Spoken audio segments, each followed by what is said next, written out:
Жаштыктан калкан болуп баласына, жалындыда күрөшөт арасында.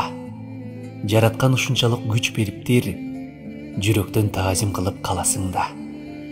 Ач болсо да балдарым деп ойлогон, үй бүлөм деп курсагыда тойбогон, таңдан кечке тынымы жок иштеген аталардын абалына ойлоном.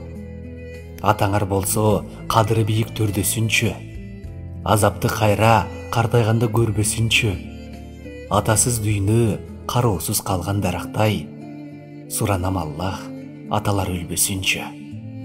Жесирлер ыйлап азапты көрбөсүнчү, жетимдер сыздап кордукту көрбөсүнчү. Аталар болот жетим жесир калканы, суранам Аллах, аталар өлбөсүнчү.